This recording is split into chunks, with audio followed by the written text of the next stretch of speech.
dun, dun, dun. Yeah, I think we're back on the internet. There we go. Nailed it. Sorry about that, guys. Internet doesn't like us for some reason. But there you go. We're rolling initiative against the spiders at the moment. So we just got into that. Let's play that. There we go. Beautiful. So we've got Farron on a 22, Rufus on a 15, Miguel also on a 15, Zephyr on a 15, followed by the spiders. So it's top of round 1. Farron, it's your turn.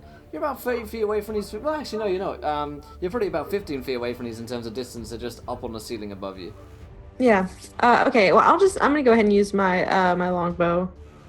Then shoot at one of them. Find a plan as any. Thank you. 23. That's a hit.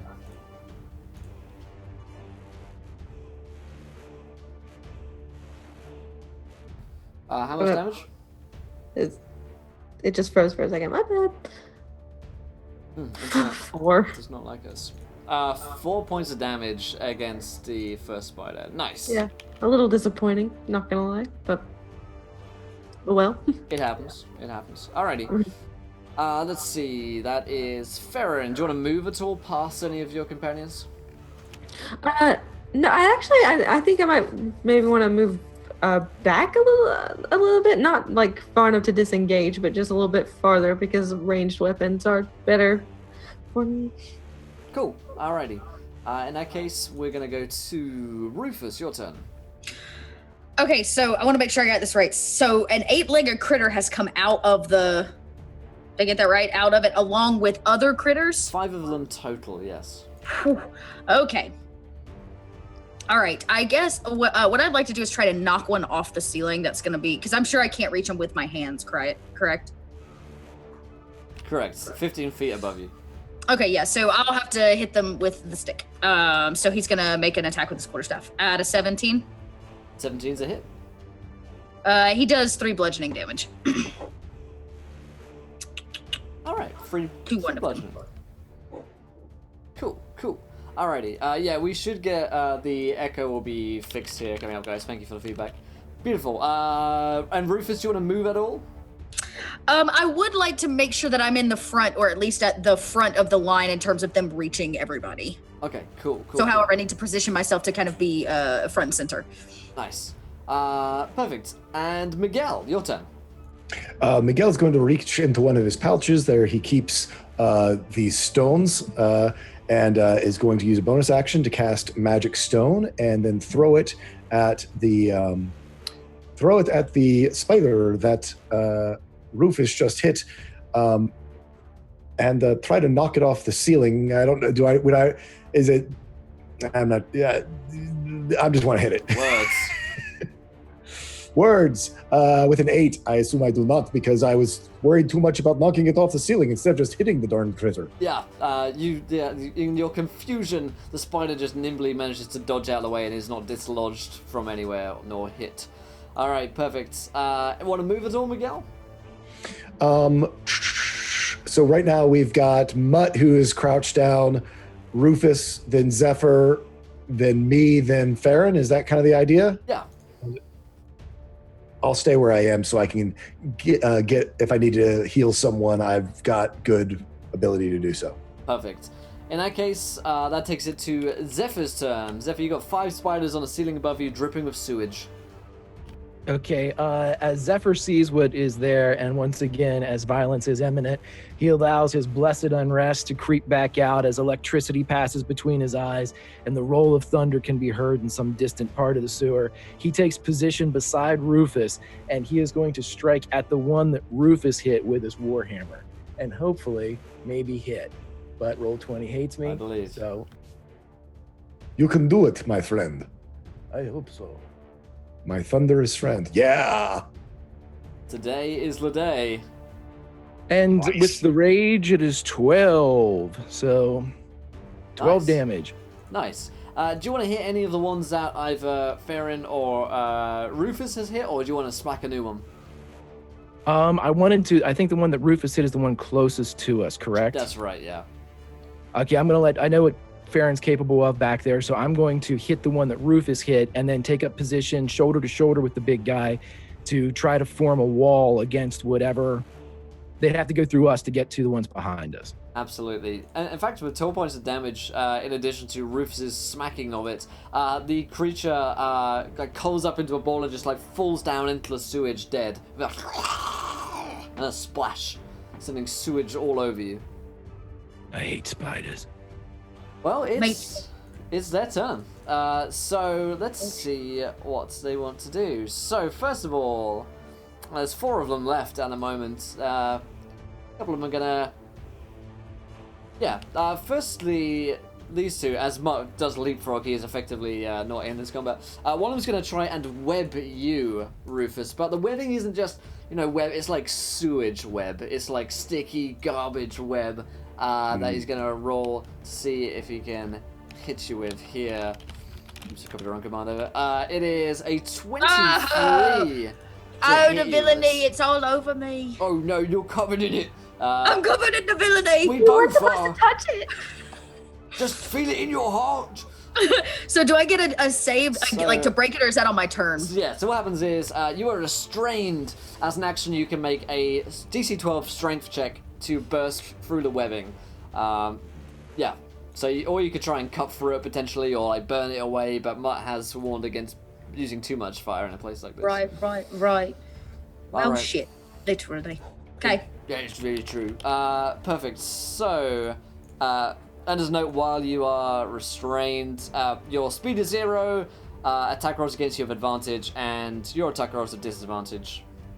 And you have disadvantage on dex saving throws. But alright, so Rufus gets webbed. One of the spiders notices that Zephyr has managed to get close enough to do the same thing. He's gonna try and web you on a 10 versus your armor class, Zephyr.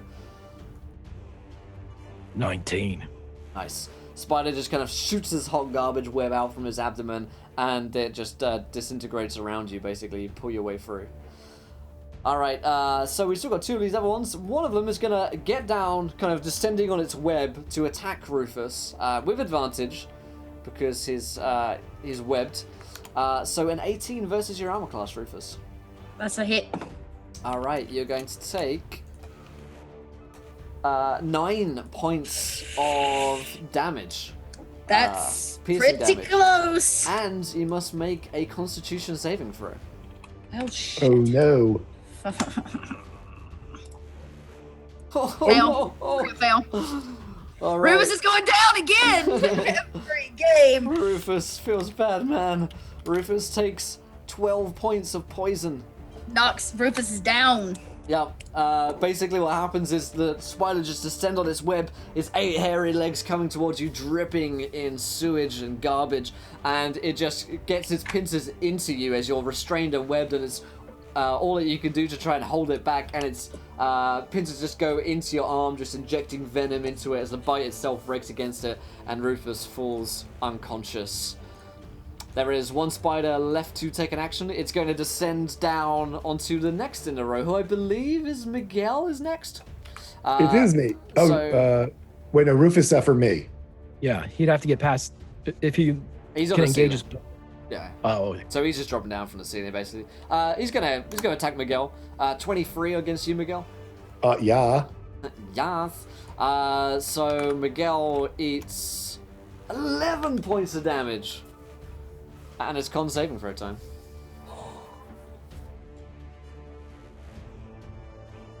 That's 5. Are we gonna die in the sewers? That's probably going to be 2 down at this point. So 8 points. Miguel is down. Rufus down, Miguel down. Let's put the blood on the screen. Beautiful. Just a quick question. It's poison damage, not necrotic, right? Correct. Okay. Alrighty. There, beautiful. Alrighty, that takes it to the top of the round, and it is Farron's turn. Okay. Okay. First of all, can I roll like a nature or history or something to see if I get do I recognize these creatures? Do I know anything about them? Like, is there any weakness that maybe I don't know about that could help me out here? Sure. Roll me a nature check. Okay. A 4. And also, it could be a nat 1, which is a 0. You're pretty sure they're spiders, big ones. Okay, yeah, I don't know anything about them, but I do know that there's like gas in here, and I think that gas and fire do things.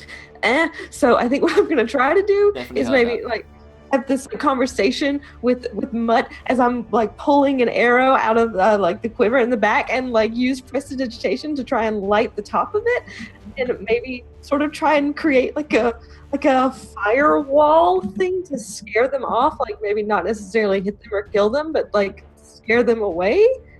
Okay, so you want to kind of light a torch to like ward them off, and like maybe like tactical retreat and get Mutt to like carry some people. Okay. Like Mutt can try and carry Rufus, and Zephyr can carry Miguel, and we can retreat. Okay, well here's the thing.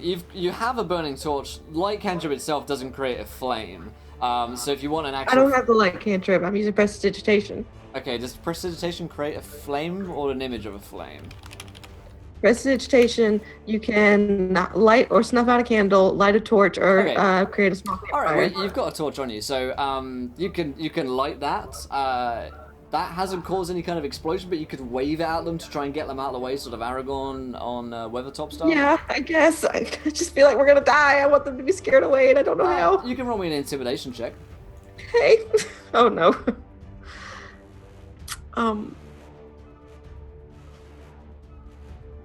A 9? Yeah, the spiders look like they're having a good time right now. Oh, okay. Never mind. They've got some of their prey already, and they're looking kind of happy about it. They don't seem too worried by your display, although they don't seem to like the fire. So that is at least one thing. They do seem to, be wary of the fire, even though they are emboldened by their own movements at the moment. All right. Then that takes it to, unless you want to move it all, Farron? So I can't fire the arrow? Like I was it would be your action to light the cantrip and then to wave out the spiders. And then you'd have to like draw your bow and then fire as well. So I'm taking it to be an action to do that for sure. I don't think I had the lit torch because I was using my longbow before. I wanted to light an arrow. You wanted to light an arrow and fire it at it. Okay. Well, I misunderstood. In that case, you can take an attack. Sure. A 19. 19's a hit. What? Yeah, 4 damage. Okay. Yeah. Okay. So prestidigitation does take an action to cast. So we'll say that didn't really happen. Yeah. Okay. So we'll veto that. You fired an arrow at it. You still hit it for 9 damage. Do you want to hit one which... No, it's not 9. That's... Oh, that's right. Yeah, the crit damage. Okay, so 4 points. Yeah. All right. You want to hit the one you hit before? Yeah. Alrighty. Sorry for trying to do something cool, guys. It didn't work. Yeah, the dice did not want it. It is Good try. Rufus' turn. Okay, I guess Rufus is gonna have to make a save, right? He surely is. Oh, Lord. Oh, Lord. That's a save. So I guess I'm saved. I saved myself. Close to the 20 there. Very close. I know, so close. Yep. Alrighty. Miguelaboo.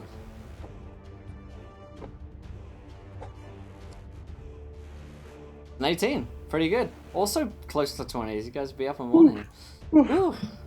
That's the right way. Alright, so Zephyr. Okay, so as Zephyr sees all this happen, the first thing that goes through his mind is when he sees the webbing hit Rufus, he just starts muttering to himself, "Don't fall down, big man. Don't fall down, big man." And when he goes down, he goes, "Oh, fuck." Then he turns around and he sees the Miguel come down from above, and it takes him out. And as soon as he sees Farron fire, he just turns and leaps into as many of them as he can, hoping to buy time. So if there's the one that was attacking Rufus, the one that webbed Rufus, and the one that attacked Rufus, and I think the one that Farron hit, all should be clumped together, and then there should be one floating kind of like above Miguel, correct? That's correct, yes. Okay, so I'm going to try to throw myself into 3 of them. So if I can get into the 3, I'm going to attack with the Warhammer on 1 and hopefully just try to engage as many as I can. Absolutely. They definitely see you as a staunch enemy. That's another Nice. 12. That's pretty nice. We'll set someone against that Farron just shot at. Give me a fresh one if I can. Fresh unless one if you want. it- Sure thing. Yeah. All right. Well, they perfect. will. It's not dead. It's pretty well wounded by that. Definitely doesn't like it. Recoils as it's, part of it is squished. Its legs crippled. All right. Anything else you want to do, Zephyr? Nope. I just want to, just like I said, if I can keep myself engaged with 2 or 3, if possible, however many I can, for an attack of opportunity if they try to get past me. All right. Mutt is gonna roll a medicine check on Rufus, and he's like, "Come on, Mutt. come on, feel better, feel better." 13's enough to stabilize you, Rufus. So you're not gonna die immediately here. As you kind of administers a few bandages here, brings off some of the webbing. All right. So that's Mutt, that's Zephyr. So spiders, we got... Oh, we still got 4 of them. Nice. One of them's going to descend onto... It's going to try and web Farron here. Farron a 15. Yep. All right, you are restrained. And Zephyr is going to come in to try and bite at you on a 23. God damn. 23. Yeah, that'll hit. That'll hit. Nice. Cool. That is 8 points of damage and con save. Down to 4, and then. Nice. Oh, baby. Nice. You don't even take any damage for that one. Not even half. On a natural 20. Beautiful. Bring it on. Alrighty. AC. Nice. One on Farron for 18. God damn, I'm rolling well. Yep. For 4 points of damage and con save. 10. 10 is not quite enough. You're looking for 11. Will, is that the one that was trying to get a? Because one webbed at her and then one tried to attack her. Would that be breaking my melee with it? Sure, you can take an attack of opportunity as it comes towards her. Yeah, please. 22. That'll do it. Roll the damage. 8. That's the one I hit before, right? Yep. You squish it. It's just going into bite into Farron and eat her. You smash it with a warhammer, crippling it below you. Nice. All right. Wait, so does that mean that he ended up not biting me since that Correct. was the opportunity? Cool. It is top of round 3, and it is Farron's turn. So what's going on? There are 3 spiders with you right now. One of them's pretty wounded. The other 2 have not yet taken a hit. Zephyr is in the midst of the action here. Okay, I will shoot it. Good idea. 25. Nice. 25 is a hit. 9 damage. Nice. That one goes down as well, leaving you with just 2 of them as Farron's arrow finds its mark in the spider's little eyes. Creepy little eyes. Nice. Do you want to move at all, Farron? No. Alrighty, that takes it to Rufus's turn. Rufus, you're stabilized, so there's not much you can do. No, I'm all lay right here. You can just feel it in your heart, though. So Right. I'm gonna just simmer in the villainy that's happening. simmer in the villainy. I love it. Miguel, your turn. That'd be me making another death saving throw. Oh yeah. 13. Woo! Nice. 2 in a row. Beautiful. And back to Zephyr. You got 2 of these things. They look a little bit less emboldened now that they have only half their number, or less than half their number. Okay, well, I want to try something here because these things are animalistic and they're predators based on numbers. So I'm going to charge at whichever one is more threatening to either Rufus or Miguel, as they're both down. Straddle whichever, like just basically stand over top of either Rufus or stand over top of Miguel and absolutely roar with the lightning, the blessed unrest, the air swooshing past. I'm going to try to scare these things as I take a strike at one of them. Nice. Yeah, baby. There it is. This is Greg's day today. Look at you. 9. 9 points of damage with a rage. Beautiful. You That give was it a one, good... one I hit yeah, or no, they're both untouched, right? Yeah. They are at the moment, yeah. Okay, cool. All right, so we got 2 of these guys left, and let's see who I want to eat. One's gonna give a roll at Mutt. He looks tasty. 23 against Mutt is definitely gonna hit. He's like, no, ow, ow! Oh, for 11 points of damage against Mutt. He's gonna make his con save. See, on 22, Mutt will save and only take half of 12 points of damage. Boom. Mutt is just on his last legs. He is like woozy as all hell. He's like, oh dear. He's gonna try and stabilize Miguel. I'll give him a perception check here as well. He's gonna spot the healing potions on Miguel's belt, and he's gonna just like chug one down your throat, Miguel. Hitting you for, let's see, 2d4 plus 4. 7 points of damage. Well, 7 healing, rather. 7 points of healing. Nice. So Miguel comes back up as Mutt is like, oh, here you go. Woo! Very nice. So Spider's doing their thing. That takes us to the top of round 4, and it is Farron's turn again. So there's 2 left. There Or are one 2 left? creatures. One of them is very well damaged by Zephyr. The other one is yet to be hit. Okay, I'm sure Zephyr will get the other one. Mm-hmm. So I'll aim for the one that hasn't been hit yet. Do it. 22. Ooh, yes, you guys are running really well today. That is a hit. 11 damage. Nice. Max damage. Yeah, square in its 8 eyes. The creature is not feeling well for that hit. Anything else you want to do, Farron? Nope. All right, that takes it to Rufus's turn. I'm gonna keep laying here, like this. That's a good plan. A very good plan. Feel it in your heart as the as Mutt is getting like eaten in front of you. All right, Miguel, you're back on your feet with 7 points. And we've got 2 spiders that are looking bad. How are Zephyr and Farron looking? I'm fine. Yeah, I'm 100%. Okay, both of you are fine.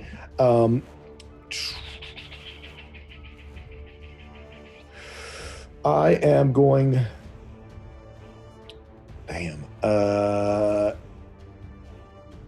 I am going to cast Cure Wounds. I'll go over to Rufus. Come on, big guy. We need you back here in the fight. Cast Cure Wounds. Level 1's all I got. For 8 hit points. Nice. Rufus, like, comes to. Not quite yet, my friend gives him sort of a little slap on the cheek. We have work to do. There's villainy to take care of. You are so beautiful. And he puts his kind of greasy, slimy hand against your face. He's like still covered in the Puts web. his hand on top of it. And it kind of takes it off. Nice. All right, Zephyr, you got both of these things are looking much worse for wear right now. As soon as he kind of out of the corner of his eye, as one of the sparks goes off, he sees Miguel up. He sees Miguel heal Rufus, and Rufus comes up, and when he sees both of them, he yells out whenever he would see himself joined on an enemy ship during a pirate raid, as he sees his friends and crew are back among the living, and he jumps in the air and brings his hammer down on the one closest to him. Nice. And let's see if we can do this. Not this time. Not today. Not today. He's super happy. He got distracted. He's like, my friends are alive. And just misses the spider, kind of skids away. All right. Anything else you've got in the bag there, Zephyr? Just if I can keep myself engaged with one or both of them, I'd like to do that. Absolutely. All right, then. Both of them are going to go in on you as you're slicing at them. One's a 16 to hit. Not going to do it. Second one's an 8 to hit. Both of them coming in on Zephyr as he is, like a Zephyr, dodging this way and that, smacking him down with the Warhammer, and they can't even get close. It's the top of round 5, and it's Farron's turn. Okay. Yes. Guess what we're gonna do? Shoot an arrow until it Yeah. dies. 22 again? Yeah, That's like 22. 3 22s in a row. Thank you. Wow. Yeah, Farron rolled 22, 20, 22, and then 22. Wow. So 2 22s. Nice. Sharpshooter for a reason. Yep. That's high damage. You shoot it like it is the circus master, Felius, and it Oh, does. brings back memories. Yeah, single tear down the eyes. You think about that sweet contract kill. The creature dies and just wriggles up, and all of its legs go into itself and dies. Nice. That takes it to Rufus's turn. The tide of the battle is turning at last. All right. Rufus is gonna stand.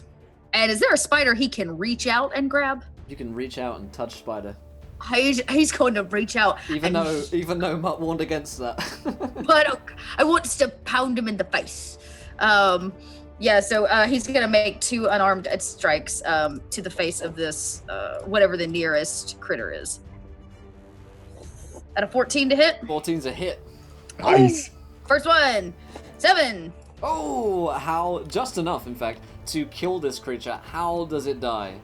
I would like to put my fist through its face and rip out its like brain skull, just like rip it apart from its thorax. Nice. Yeah, it just with a sickening squelch is ripped apart, and its insides are like the sewage which is flowing around you, just ichor and, grease just like pours out of this creature like you've just poured out a bunch of lentil soup on a Sunday afternoon. I liked lentil soup until now. Rufus is like, I like lentil soup, and he's like stomping the thorax. He's like, die, you stupid spider! Congratulations are in order, my friends, as you have completed this combat and are all currently standing and alive. Mutt is most wounded at this juncture, and he's like, last points of last HP kind of level of pain right now. It's just, oh, I really hurt. Can I run over and like try to bandage him up a little bit with some medicine or something? Do we have any more healing potions for him? My friend, how are you feeling? Not good. I'm very villainous, actually. I know, I touched it. I'm sorry, I didn't mean to. It was an accident. What can I do? Where does it hurt? Here and here. Yeah, Rufus is gonna try to like bandage him up a little bit. With an 8 medicine. Miguel is right there. Oh, my friend, you saved us all. You cannot leave us now. I use my healing light pool and going to hit him for a d6 of healing. Nice. Oh man. I'm still a little under the weather in all this. A lot of villainy. I feel a little bit better now. Well, maybe we can sort of try and carry you the rest of the way, and then we just need to get out of here, I think. Great. It's not far. We could. Is it safe to rest here for a moment? I think we could wait here for a bit. Maybe it will help you get your strength back, yes? Good idea. Hey. All right. Well, I'm gonna stay and watch, because... So, as this happens, you guys can take a short rest while you're here, and at the same time, you guys are going to level up to 2nd level after defeating this very difficult encounter with the giant spiders. As you guys do that, I'm going to go to my first 2 insight of the night and talk about creating NPCs in your campaign world. So we'll be back as you guys take 5 minutes, level up, get those new hit die, and get ready to enter into the College of Mages here in a few minutes' time. Alright, guys. Well done. We'll see you in a minute. Alrighty then. We're going to go over here to our 2 insights. First we're going to do today is creating NPCs for your world. Guess what? Your boy Will has a PowerPoint presentation for you today. Let's go over here to talk about our topic of the day, creating NPCs for your world and reinventing the realms. You guys might have noticed this is our section of the game where we talk to you guys about creating your own homebrew worlds and different things that go into dungeon mastering, and we'll be back to the actual play in a few minutes time. Don't worry, we'll get back to the action. But man, that was a fun combat encounter. That was difficult. I did not know if they were going to get through that. I wanted to challenge the party and see if they could survive an ambush, but ambushes are so deadly at first level. But luckily, with the help of a bit of teamwork, some good dice rolls there, and Mutt, of course, ever trustworthy Mutt with like healing potion, they managed to make it through and get to 2nd level, which is going to be exciting for them. So they're going to be leveling up while we talk about creating NPCs for your world. So, slide number 1. what makes an interesting NPC? Something I ask myself when I'm writing NPCs is why am I writing this NPC? What is the purpose of this character in the world? Is this character here as a quest giver? Is this character a villain? Is this character to give them some information? Just a generally useful NPC? Is this person here to show you guys that there are, underworlds, factions in the game? Is this person meant to represent something, a religious group or something like that? Ask yourself, what is the purpose of creating this NPC? Where can they come into my story? What's the motivation of the NPC? Like players writing down 3 options. When I ask players to create their characters for the game, I ask them to write down 3 motivations for their character often. This will help me write the story in the campaign and the world that we've made, and it really just helps me kind of have an idea of what the party is going to look like, what that dynamic might be. I ask myself the same question with NPCs because they are just as much characters in the story as the players are. I mean, they're minor characters, but they're still important. They still need to be people, and people have motivations. So, good question to ask. What is the purpose of them? What is their motivation? Something that I'll do quite a lot, particularly for scenes which are... Oops, I went on to my next slide. Particularly for scenes that are like really important to the campaign. Let me make my face smaller so you can see more of this. There we go. Might ask. Here we go. If then sentences. So there's a big part in the game. You want to give them like the main quest, set them on the main storyline for the campaign, and they're going to ask a bunch of questions. And you know that this NPC is meant to be like a repository of some information for the campaign. A lot of the time what I'll do, I'll say, if they ask this, this is the information that they'll give them. If they ask this is what they'll say. And that really helps me just in my own note-taking for when I get to that scene, I'm like, okay, let me go down to, this page, and I'm like, okay, they asked this question, this is what they're going to say. It doesn't have to be line for line, you have to script it out, just general bullet points are really helpful for me in that regard when writing a character. Alrighty. But my PCs never listen to NPCs. How do I make them likable?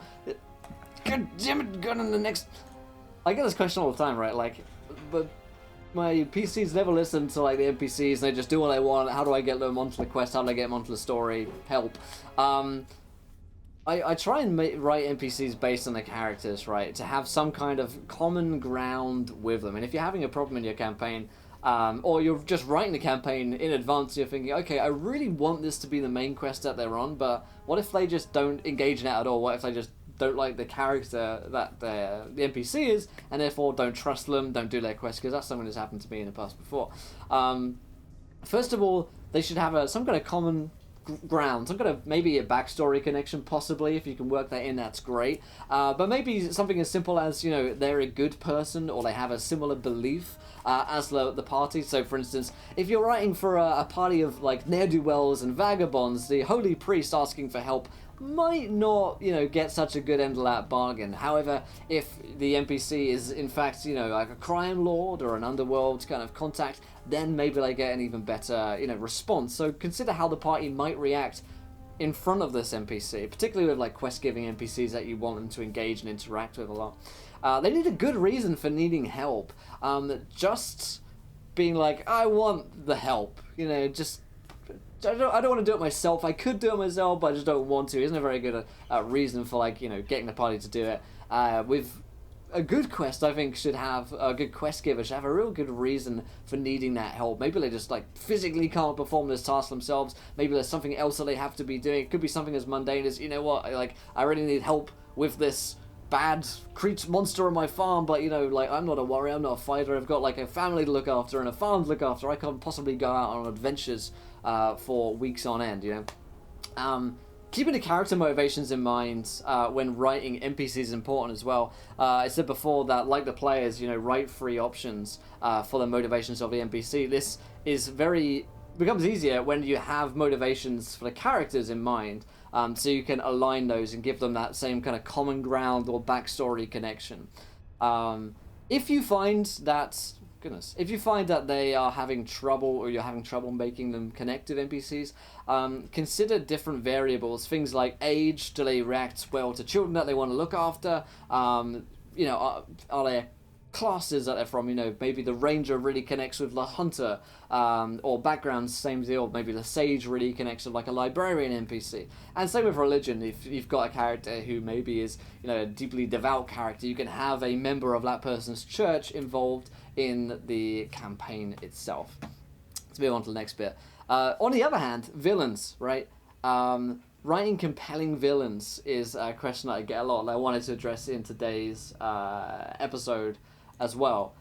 So, compelling motivations to what they're doing is just as important for villains as it is for quest givers. They need a good reason for needing help. In the same way, I feel like villains need a good reason to be doing what they're doing, rather than just being, I'm just evil for the sake of being evil, Mr. Bond.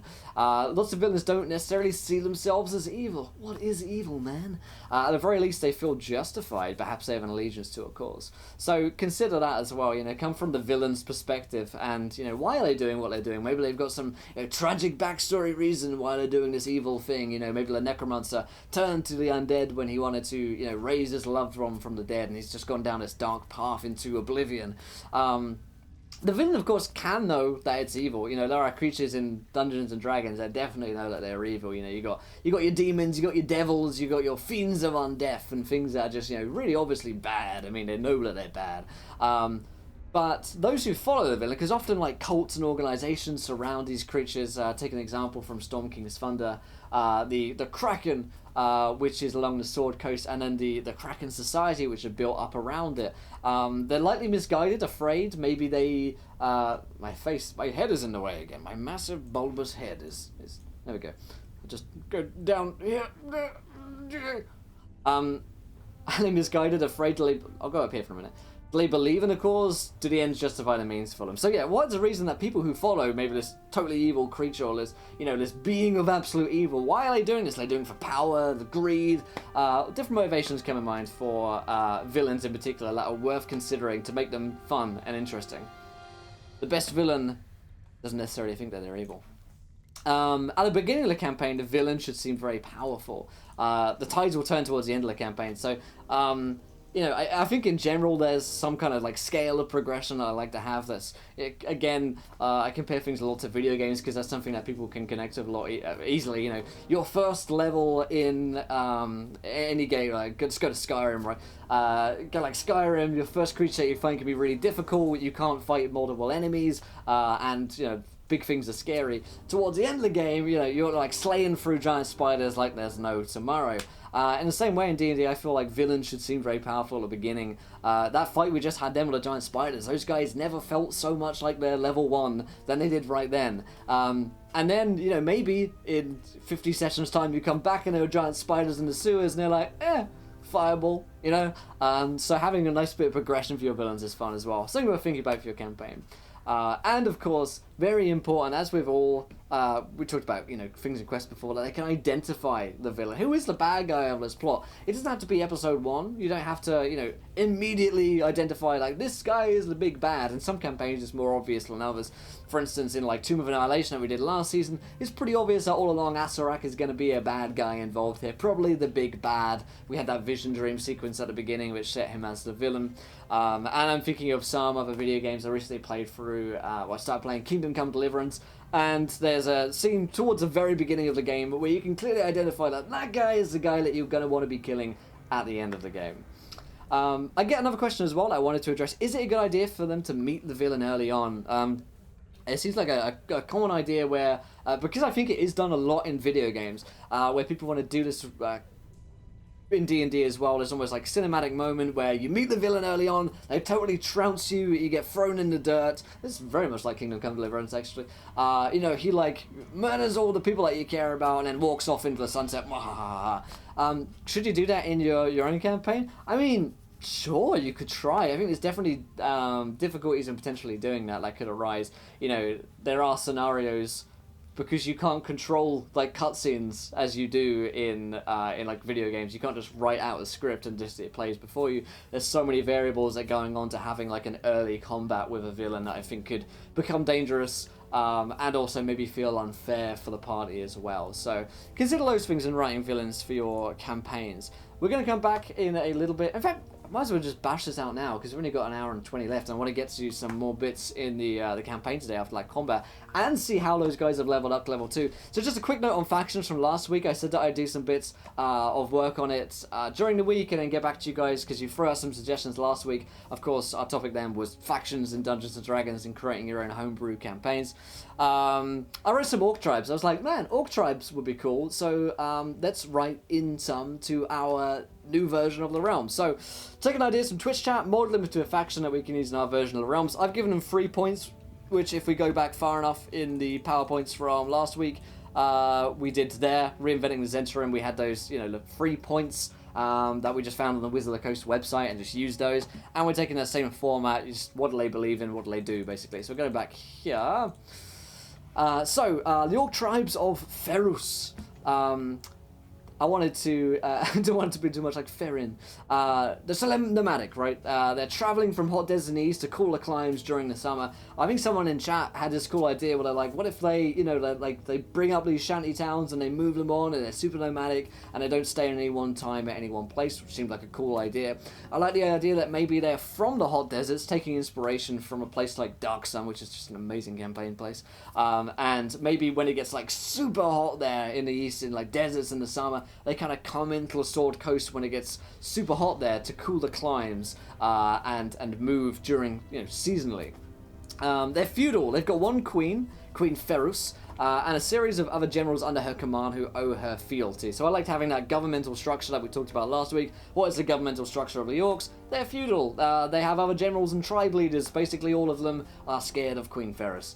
And they're matriarchal as well, which I thought would be a fun, different take on Orcs, which are usually portrayed as like really like burly, big Orc dudes are always in command and they're super brutal, which I think really comes from like Warhammer fiction, which I adore as well. But I wanted to do something a little bit different, that the male Orcs are valued as fighters and good warriors, but most of the women let into Queen Ferris's court, most of the people let into her court are female because they're valued more as tacticians and maybe politicians more so than the big burly Orcs who are going around killing people. So that's a little bit on the Orc tribes of Ferris. We said that we'd touch on that a little bit, but hopefully those are a couple of handy tips for your campaigns, writing NPCs, and a little touch on factions as well. I'm going to go read some of what you guys are saying here in chat as well.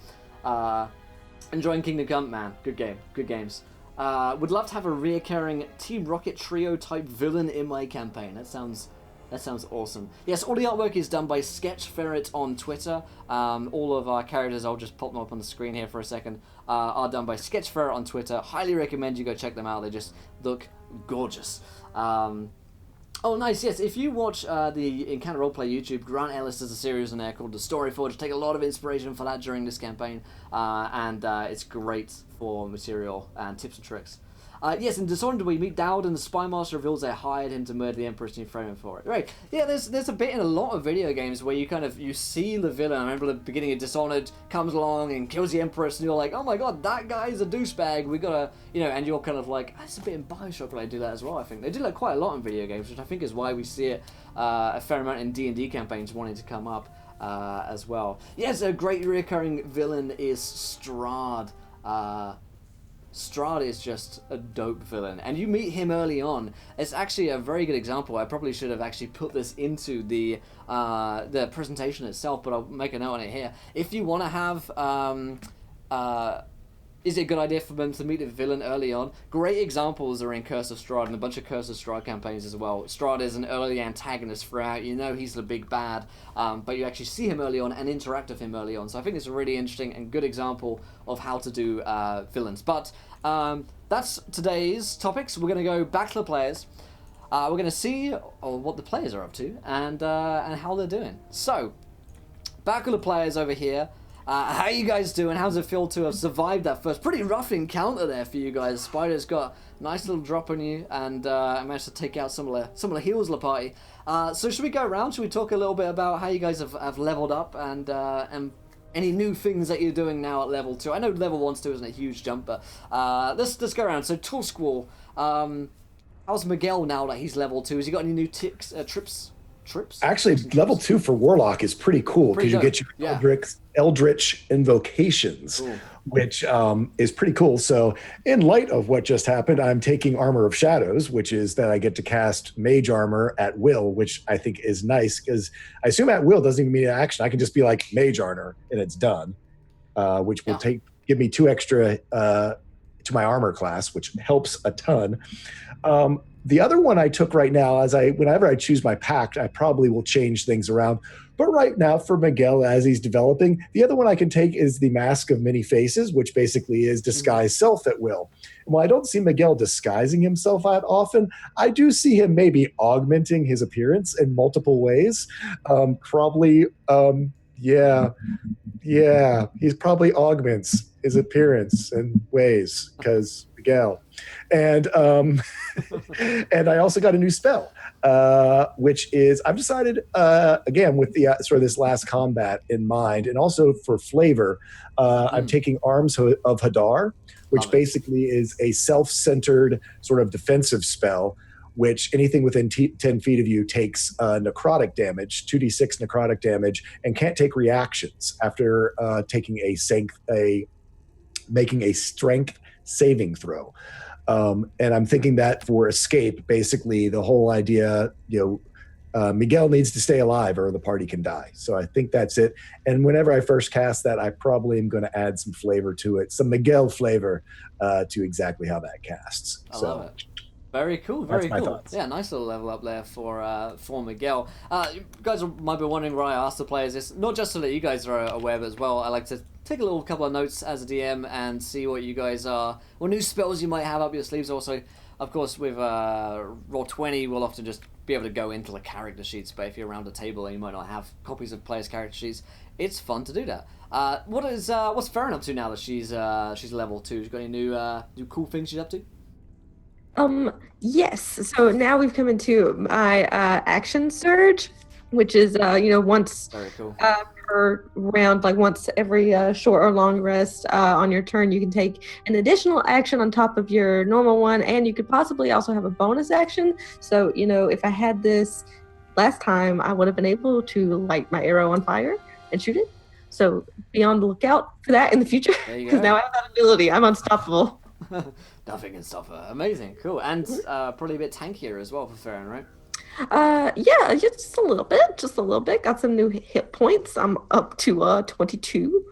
So cool. Shiny new hit points. That is a substantial amount more, I guess, from level 1 to level 2 that you guys. Yeah. Stockier. I like it. Cool. Zephyr. What's new? Well, as barbarians are wont to do, he has gotten crazier and stronger in the melee weapon department. I gain the reckless attack and danger sense, which is things that can help me with the ever temperamental relationship I have with Roll20.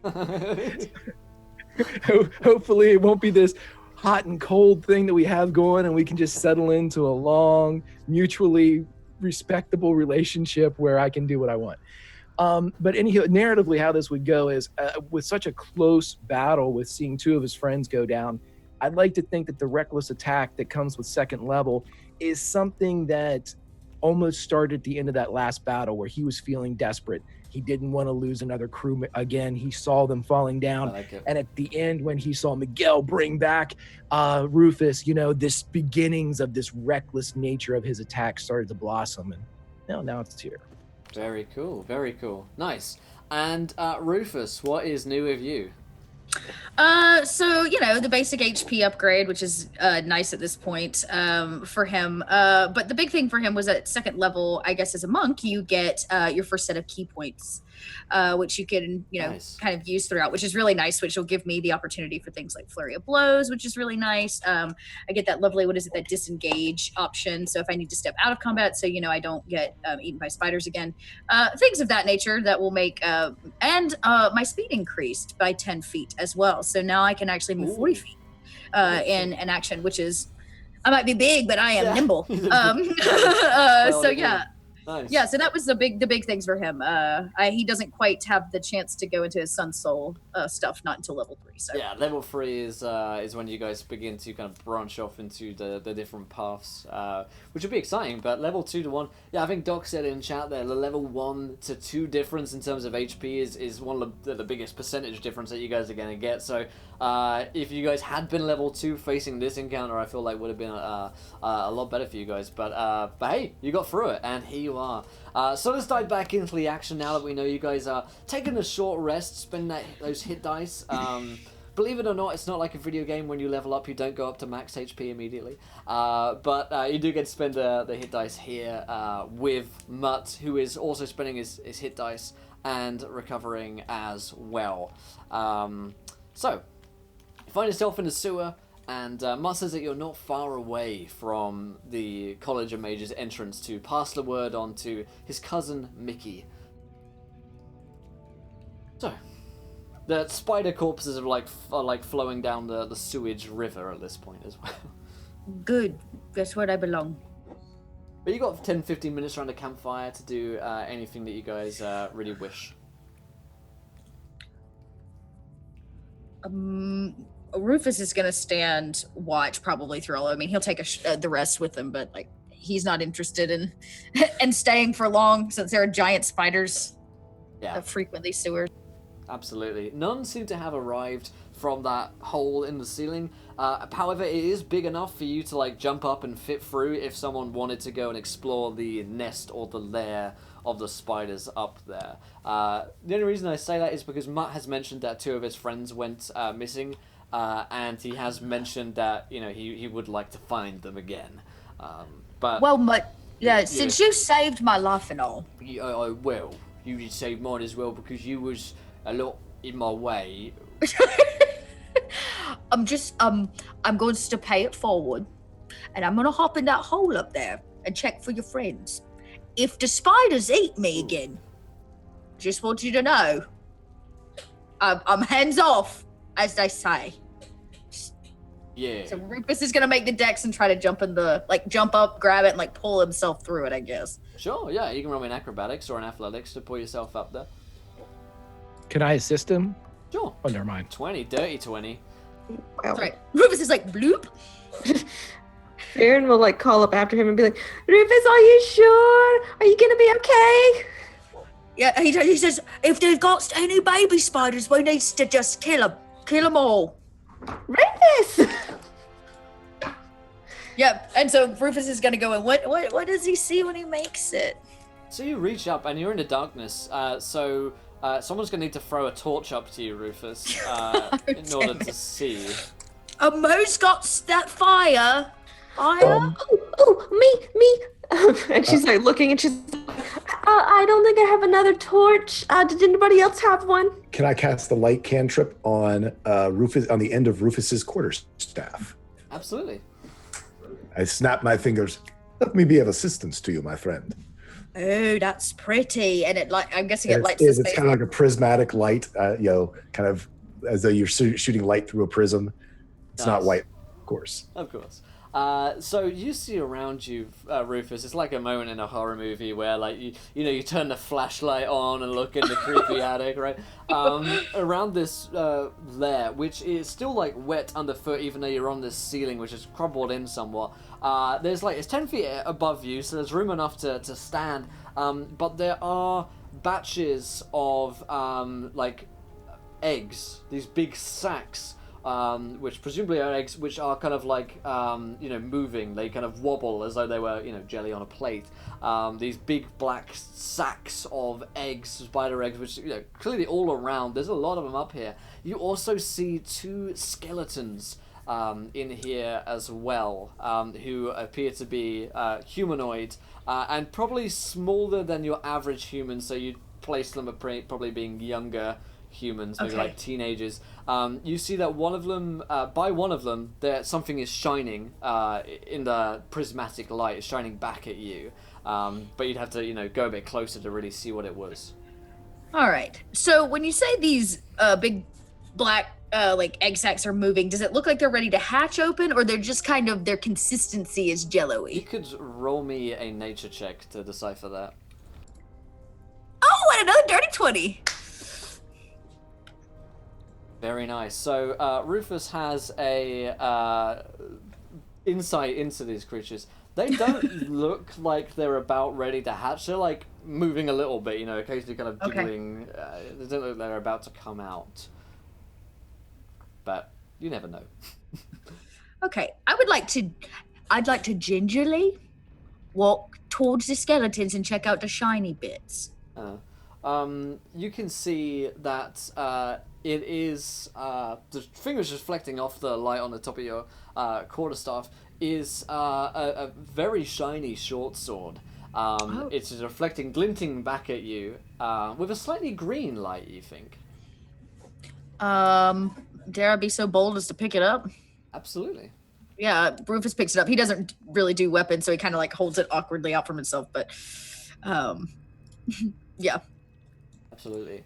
Its short sword looks very well made. If you'd suspect it would be magical, but nothing happens as you pick it up. It just looks, very well honed edges, as though, probably some kind of master swordsmith has made this item. He goes, oh, this is shiny. And he tucks it kind of in his rope belt around his waist to like get it down with him, get him out of the space. Were you to really search the bodies as well, you notice that there's coin pouches on both of them to the effect of 40 gold pieces. So they were carrying, these guys were carrying a fair amount of cash, which might go with the narrative that they were paid to, make a delivery of ale. Right. Yeah. Okay, but nothing that shows the ale around. So yeah, I'll take the gold as well. I apologize. I'm so sorry, Mr. Skeleton, but I'm taking your gold. You don't need it no more. And he like takes it and like tucks it away as well, ties it to his belt. And he shouts down, so I found some things up here. Skeletons. Oh, like what kind of skeletons? Like tiny, smaller, like adolescent type skeletons. Oh. They're skeleton-like, missing skin and flesh and meat, and they had a sword and lots of gold. Oh, that might be the two I sent off. That probably is. And I'm so sorry for your loss. Well, it is how it is, isn't it? I also like to point out there is some spider eggs up here. They just big old sacks full of them. So how about that fire? Yeah, can I light them on fire? Yeah, that sounds good. I know earlier I sort of had a problem with it, but I'm kind of remembering now everything we had to go through. So I feel like maybe it's the best thing for all of us if you just burn them before they're living. I'm just wondering for a moment. When we got curious last time about the tattoo, we messed with it and then it suddenly attacked us. I would hate to think that if we maybe these things that are happy in their own little eggs for right now can stay that way, and maybe we come back and play exterminator later or let somebody else exterminate them. I would just hate to have lots of more spiders because they almost killed us all. That is true. Do they look like they're about to hatch, Rufus? No, my knowledge of spiders say that these puppies are still cooking in the ovens. Then pop the ovens. No, I just wants to burn it. I'll just pour some oil on it. Well, don't do all of it, Rufus. You know we're going to need it in case you get your rash again. So I think that's what Rufus does. He reaches in his and pulls out what little bit of oil he has and kind of sprinkles it on the sacks, and he's gonna try to just and light it up. They burn nicely. Rufus stands in the light that is being shed, the warmth, and simmers for just a minute before he hops down. Basking in the glory. Basking in the glory that is burning spider flesh. Hide. Yeah, and then Rufus will hop down and join the group. He says, well, that's done. You're quite a cook. No, you best believe it, especially if you've got 8 legs. Rufus actually is really good at making stews. That's true. It's my specialty. There is nothing better than a good stew late at night. Well, maybe if we make it tonight, past all this business, I'll make us some stew. Now, if that's not the reason to survive, I don't know what is. Well, what we're waiting on, I'd like some hot stew. Now I've got something to fight for. Let us go forward. Mutt, are you feeling better? You look much better. I'm feeling better, thank you.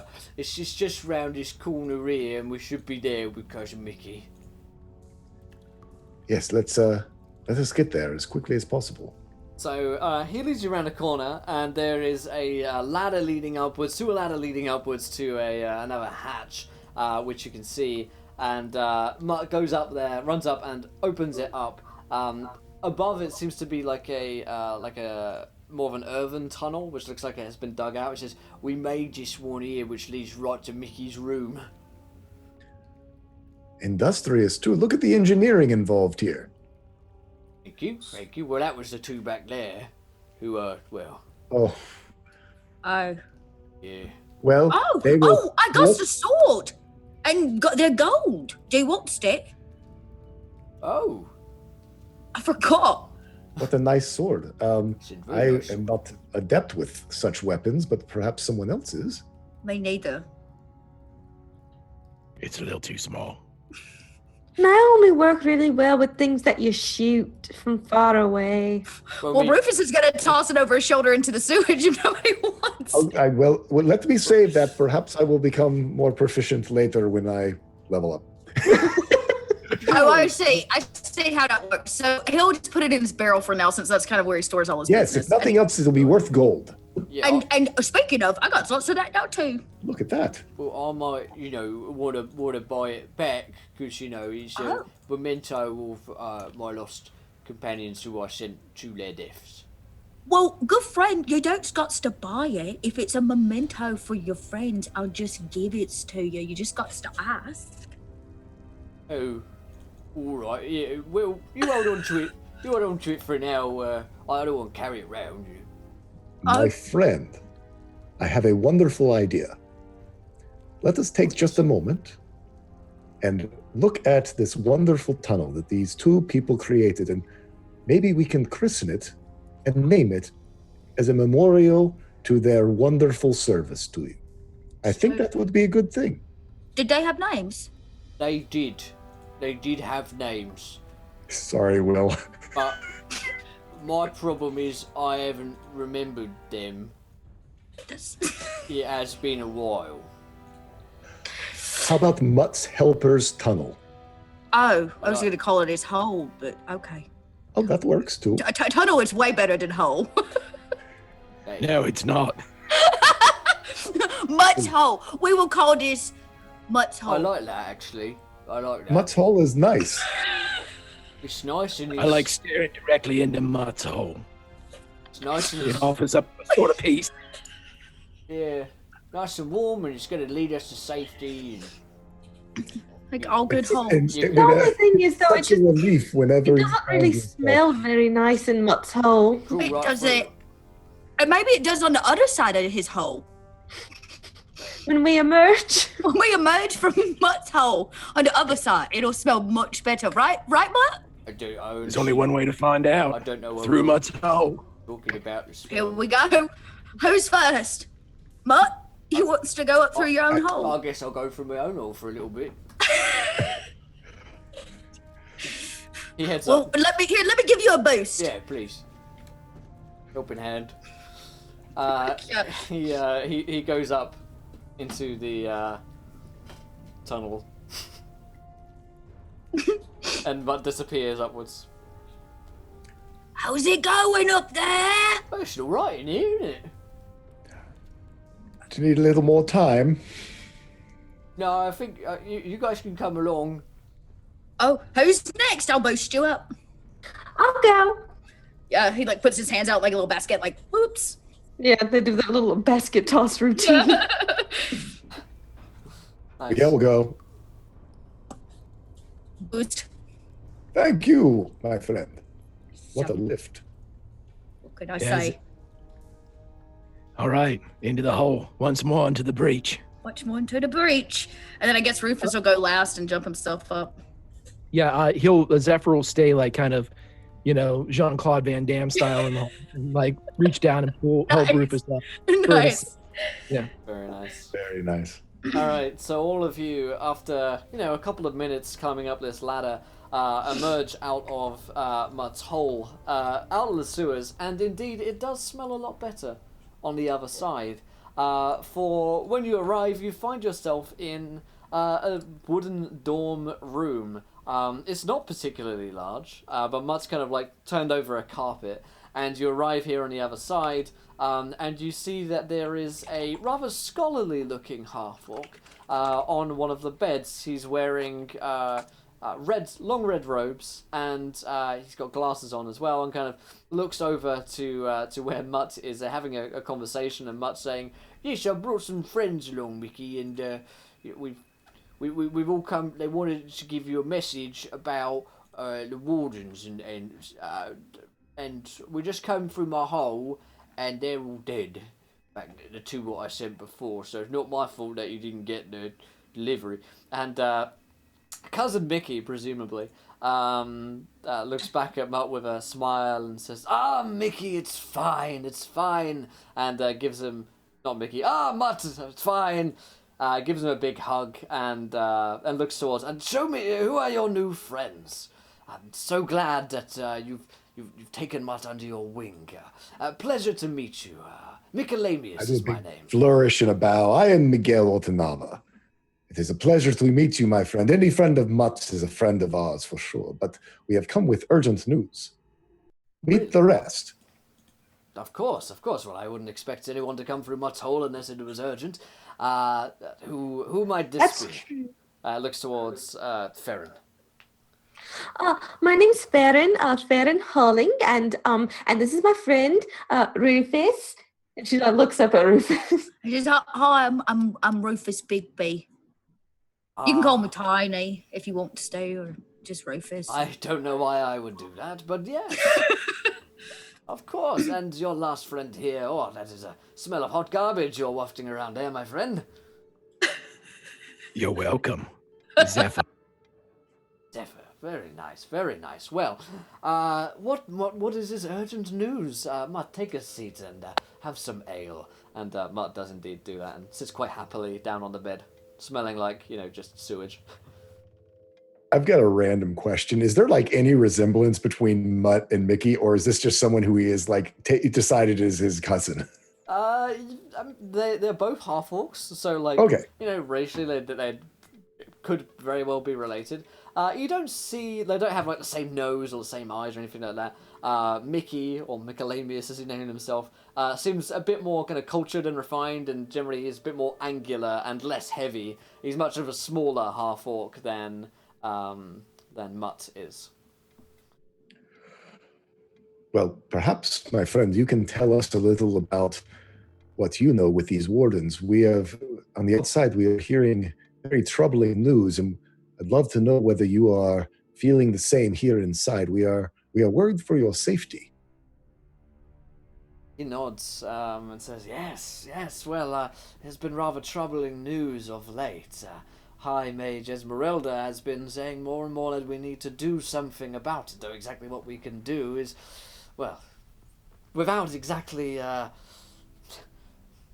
causing a ruckus and fighting the wardens, there's not much we really can do. They have the law on their side, and, well, I'm more of a mind to take more swift action than High Mage Esmeralda is, and show our power against the wardens, but she is not want to do so. She doesn't want to alienate the rest of the people of Neverwinter more than they already are alienated from us. It used to be that people would come by for healing and for help into the scholarly arts, but more and more so people just go to the Temple District and the wardens, and they barely even consider us. People would spit at the wall. We're not even allowed outside, and rumor has it that they're coming to arrest us all in a few days' time. Right, so we are here to snake you out. My, that is a fabulous idea. One which I have considered, of course, with Mutt's Hole being here. Right. So we've got a little distraction planned, and all we've got to do is go out through the hole. So, yes. You say that Esmeralda is reluctant to any action. Do you think that she would approve of this plan? Our friend Fidget. Wait, was it Fidget's friend or was it Sergeant Tasker's friend? Not sure what you're referencing. Esmeralda. Yes, Sergeant Tasker is Sergeant Tasker was involved. Yeah. Sorry. possibly old flames. Yep. Your acquaintance, an old friend, Sergeant Tasker, is very concerned for Esmeralda's safety. Well, we all are. Well, I have we are pitched the idea to get her out of here through the tunnels which me and Mutt dug before, but she seems she doesn't want to do it. You see, she sees it that she's sworn an oath to defend Neverwinter, and this is her position, and she says she'll leave it over her dead body, which I rather think she might, the way that things are going. She's awfully stubborn. Well, could we talk with her? Not sure that you could do much to convince her any more than a mage of the arts such as myself has. I don't know. We're a pretty spectacular group here. Everybody give your best smile. Everyone's like And say that. covered in sewage. yeah, we smell covered that. in sewage. Oh, I actually prestidigitation. Miguel absolutely cleans himself off. Oh, and yeah. I'll take care of Zephyr. Rufus, Yeah. I was about to say, Rufus like straightens.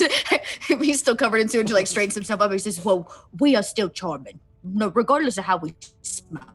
And let me tell you, we have a plan. We can help her, and she can't very well keep a city protected if she's been arrested and thrown in prison." I completely Very agree. persuasive. Rufus, you can roll me a persuasion check here. Oh no. I'll give you Sure. I'll give you advantage for the encouragement and the fact that he does indeed want you to Oh, an 18. Nice. help. Don't even need It's all this sewage I'm simmering in. simmering that sewage. Did Farron take care of you, or if Farron doesn't take care of you, Miguel will take care of you? Yeah, maybe we can double team it. You're gonna need lots of prestidigitation for them. Yeah, it's a two-man job. Like 1 foot at a Yes, again time. and again, and Yeah. Yeah, it definitely is a two-man job. lift up a fold. There's all music to Miguel's ears right there. Oh man. Okay, so yeah, 18 on that persuasion. Nice. He says, well, at this point, I think that, well, I'm at my wit's end. Yeah, I was at the point where I'm just going to head out of here on my own and try and take as many with me, but where do we even go? Esmeralda's spoken about this Isle of Avalon, but I don't even know how to get there. Well, we figured we'd at least try to get you to Mutt's establishment. I have contacts on the outside, on the further outside, who might be able to arrange for transportation for elsewhere. And you know what they say when you are at your wit's end and you don't know what to do next? It is time to play a wild card. And you just got 4 of them, my friend, with a big smile. Well, I suppose in that case, what's there to lose now? Esmeralda said that it's going to take her days to teleport all of the mages out of here and drain her power, so I don't think that's a reasonable idea. Perhaps we could all stay at Mutt's, but I'm not sure he could hold all of us there, at least not for long. We'd have to find somewhere to go, and the most important thing is that we get out of here, and get Esmeralda out of here. She's the most powerful mage I know. Yes, let us maybe go chat with her and see if she will agree to our plan.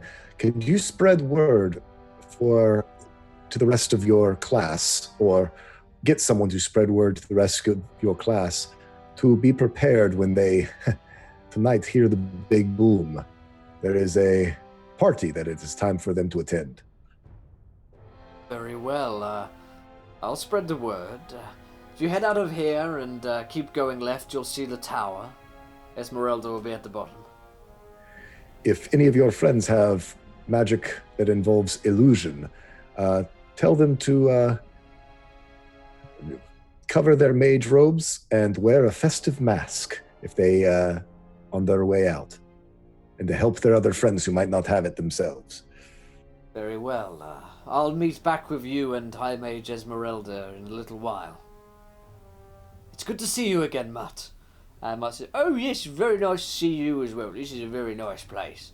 And he said, "That's right, Mutt. Don't worry, the check will be in the mail." And Mutt kind of like smiles somewhat absent-mindedly as Cousin Mickey gives him a slap on the shoulder and begins to kind of turn to head out. I just wanted to do an insight check on our buddy Cousin Mickey as he was saying that he was going to go spread the word. Sure. Come on. Nat 20. See inside his soul. He seems like he's being honest with you. He seems like he is. You actually get a read on the relationship between Mickey and Mutt as well on a natural 20, which is that, like, you can reasonably assume that there's no way Mutt could stay in business with his business model, which is like he gave you 200 gold that he was like it was his, right? Like, he just gives people stuff and doesn't take anything in return. He may have charged you for his rooms. He never asks for rent, and he goes out of his way to make the rooms like the most beautiful he gave you horses, like he just gives people things. So like there's no way he could stay in business like just giving people stuff. So it seems like Cousin Mickey is probably a bit better off from the the room that he's in and the stuff that he's got around, and he just pays Mutt to keep him in business and pay him basically. Gotcha. He's Mutt's benefactor. Yeah. Okay. Yeah, I feel much better about this whole thing. Okay. He looks after him, and he's in a benevolent way, it seems. He heads out of the door and leaves you in there with Mutt. Mutt says, "Well, sounds like you've got just go speak to Esmeralda then." Yes. You want to stay here to make sure that no one bars our escape route. I think I'm just gonna have a stay here by my hole and just make sure it's all right. Yeah. It's always good to tend to your hole. just stay here. Especially after a long, hot day. Just A villainy. We'll be back. We'll be back so we can all go through your All hole. the villainy is coming up through my hole quite nicely, so I'm gonna stop it off here. And he kind of like puts the lid back on it. Lid back on the hole. There we go. Puts the carpet over it. Just seal that up. Seal that right in there. So Don't down the hole to the bottom of the tower, yeah. It's out the door, yeah. Out the door, yeah. Oh, yeah. Rufus is moving. Yep. All right. You head out into a corridor. Stealthy? Yeah, do you want to stealth? Do we even try? I mean, for God's sakes. It could be fun.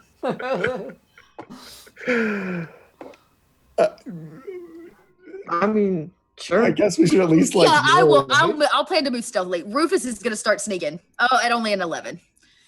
Will, is there any 18. indication wardens are on the campus of the college, or are they just kind of monitoring them from the outside as like a siege type of scenario? Or are they actually on?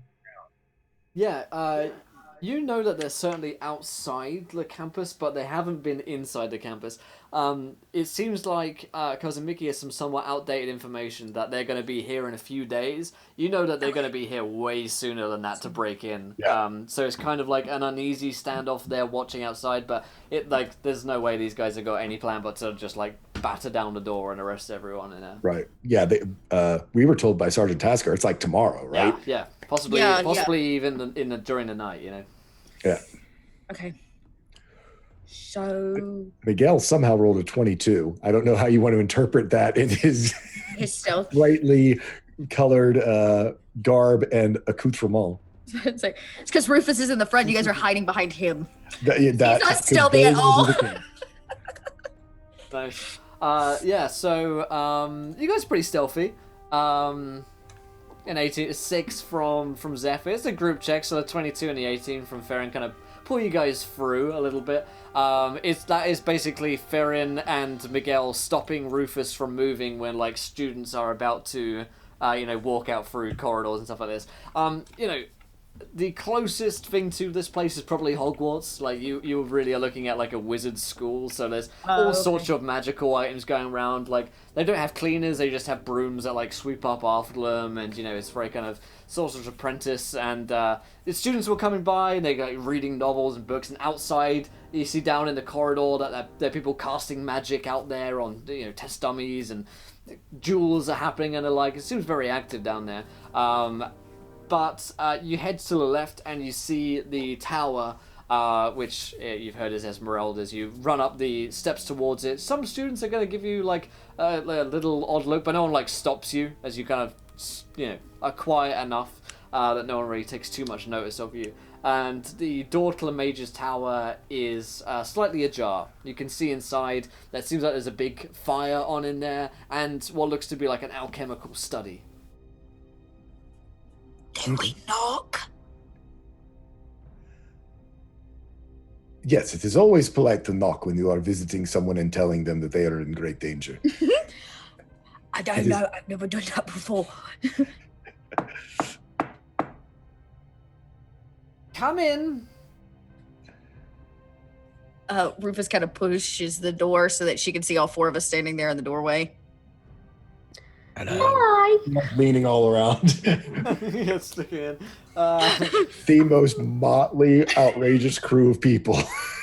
Yeah, you see High Mage Esmeralda is there. She's a venerable looking lady, possibly in her like 70s or 80s. She's human, has a staff to like prop her up with, and she looks kind of a little bit confused to see you as you step inside. She's got this kind of like graying hair, but she looks more Professor McGonagall than old hag, really. Nice. Okay. Love me some McGonagall. All the guys, yeah. Aren't you the most stunning thing I have ever seen? Miguel walks around. Look at you. Look how put together you are, my dear. I assume Esmeralda, yes? A warlock, interesting. Yes, my name is High Mage Esmeralda. And who might you all be here? You're not students and you're not teachers, and you don't have passes to be here. So presumably you've come up from that hole that Mickey thinks he's been hiding from me this whole time. Why, yes, we have. We are the wild cards sent to you by Miss Syndra Sylvain. Syndra sent you? Oh, well, that's another matter. Come inside. Close the door. Okay. Clunk. Rufus closes it behind all of us. She sits down happily at her table and invites you all to take seats on sofas that are in here. This is so nice. You want tea? Is this Corinthian leather? Did somebody say tea? Tea? Oh, Rufus Biscuits? loves tea. If it's not too much trouble, it's been quite a few days since I've had a hot cup of tea. Very good, very well. I even have stew if you're hungry. Or... Rufus loves stew. Rufus has a crush now officially on her. Like it's happened. He like sweats. Well, I have to say, a lady that has tea and stew. That's the only 2 check marks there is, right? Except for the lady part. There's 3 check marks. You got all 3 of them. Yes. She smiles kindly. I think I'm trying to give you a compliment. I don't do this very much. Right. Thank you. Pots and pans bring over the stew. They animate themselves and pour themselves for you, and dance over. And there's steaming hot mugs of tea and stew, bowls of stew in front of you as well. The animated spoon leaps into the stew, and actually scoops itself up and moves itself towards your mouth, Rufus. He's got a single tear of joy runs down his cheek as he looks around completely off. Yeah, this is the greatest thing ever. Rufus is so excited. Yeah, like Farron looks over and she's like, Rufus, you're blushing. The spoon. He's trying to feed me. Yeah. This is it. This is it. It's what I've been waiting for. My whole life. There was such things. You, Mrs. R, the most amazing magical lady I've ever met. We have to keep you safe. She smiles politely. The spoon goes into your mouth and like dips itself in the stew and comes back up again when you're ready. It just does it on its own accord. You just open your mouth occasionally and. Rufus is like munching and like all eyes on her. He is just, he's like, the whole time. He is just enamored with this woman. Enamored. She says, "So, Syndra sent you. What is your business?" Well, you're old, and he just gives her sort of a smile and a wink. Friend, Sergeant Taskar has grave news. The timetable seems to be much quicker than I believe anyone was anticipating for the wardens to come and arrest and potentially do far worse to you and all of your students. This word got to Syndra as well.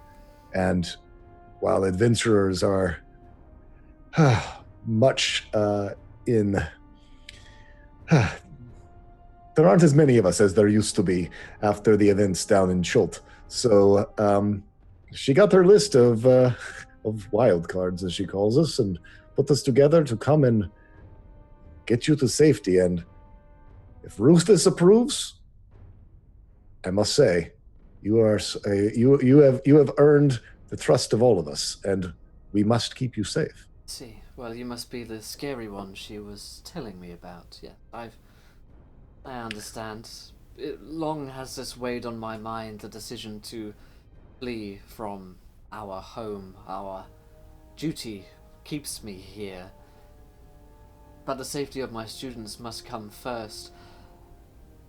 Perhaps I have tarried too long. Perhaps I have waited too long for the wardens to change their decision. I believed that diplomacy was the only course for us. I've entreated and spoken with them for weeks now, but it seems Sergeant Tasker would not lie about such a thing. He is a man of honor, above all else.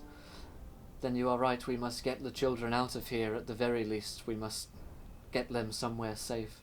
I know that your friend, he has places around the tavern. Mickey has places that perhaps would be safe to stay for a while, but it's only a matter of time before the wardens become more aggressive in seeking us out when we flee. There is a place we could go.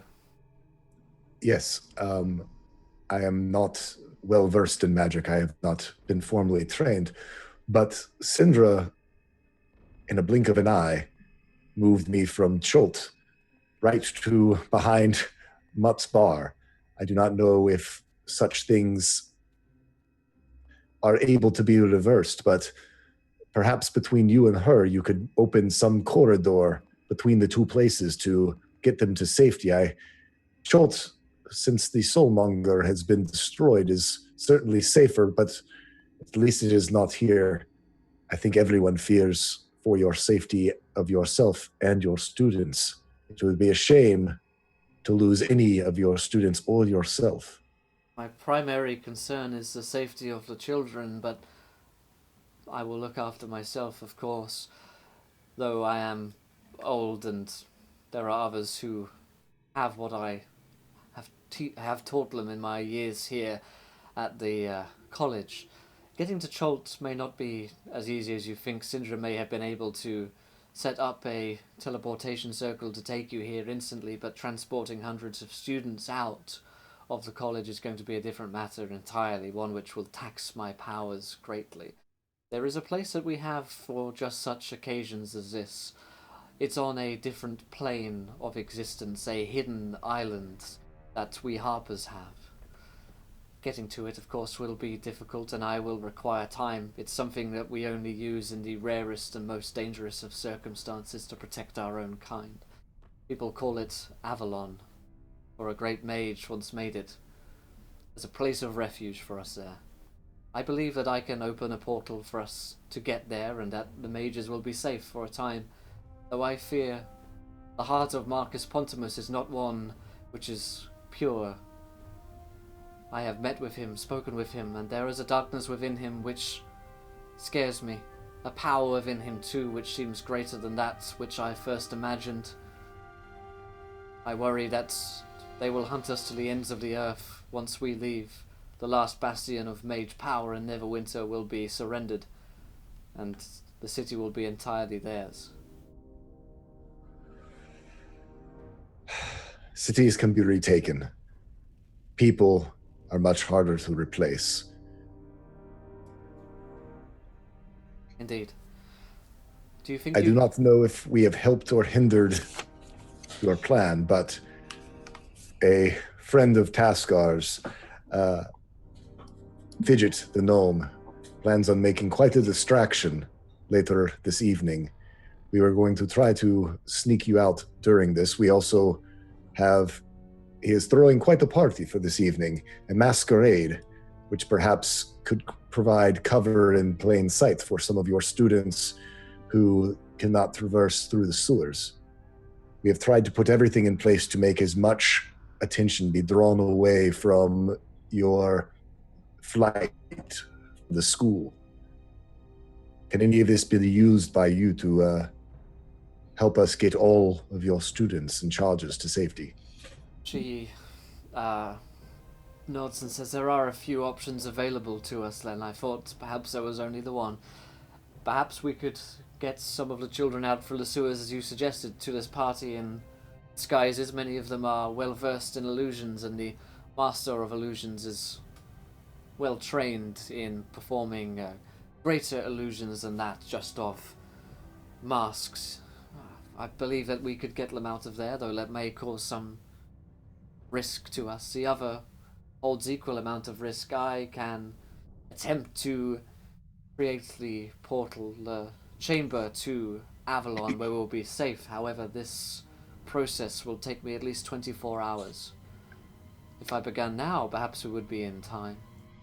I do not believe you have that type of time. I just thought of something. My friend Zephyr, who has introduced me to the art of deception, had me thinking. You say that you're a master of illusions. It's very good at illusions, and your power as well. If, in fact, the wardens and Marcus Pontimus would search you and chase after you to the ends of the earth, perhaps it is not to let him know that you've escaped, but perhaps in your attempt, you have all died. With this explosion by Fidget, he was going to use the alchemy lab. Could perhaps illusion or other magics be used to make him think that you were trying to escape? Yet, unfortunately, magic, I assume, with students could potentially go bad, and we leave him a trail that leads to death. Make him think that his problem is solved. He could have a cover story then even for how dangerous mages are. Might make our battle worse later, but it could keep you safe for longer until we can come up with a better plan. Perhaps there is something there. We can help to create a greater illusion of the explosion, or perhaps even more of a real explosion. What say the rest of you? You are trusted by Sindra Sylvain, so I trust your word as well. They're coming for you. They are. Nope. I'm more worried about keeping all of yous alive. I mean, As quick as you can get out of here is what you need to do. These are not just men, not just women. They're holy warriors. They have their own magics.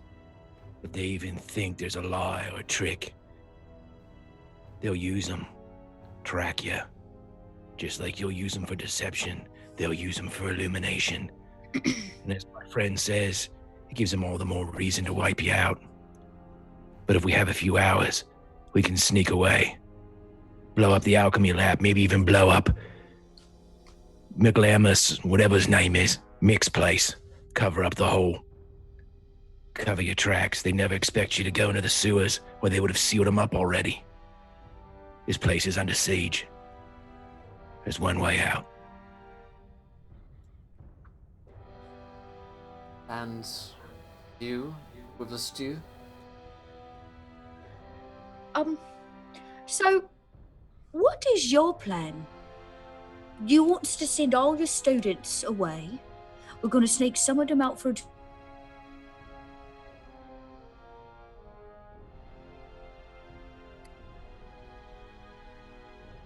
My plan would be to get them to Avalon as fast as possible. I did not think the sewers would be a option for us, but with this explosion, perhaps so. Are you going to go with them to Avalon? I will hold open the gates as long as I can. And then we have to keep you safe and protected. You are you are this great mage, and you seem super important. Our job is to keep you safe. So I say, if we're going to be putting on disguises and whatnot, it's a lot harder to find the one person they really want if there are actually 5 of them. I understand what you're saying, yes. That makes some sense. So after we send all the students through your portal to this plane, as you so talk about, for safety, I say we all look like you. That way, if they get one of us, the rest of us are here, and they don't know which one's the actual right one.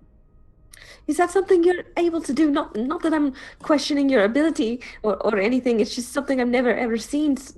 I'm just trying to picture you making Rufus look like you, and it's a little bit difficult for me to fathom because you're smaller and Rufus is bigger.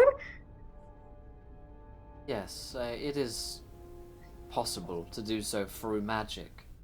Wow. Although you wouldn't be able to touch the person, they'd be able to realize that it was just an illusion.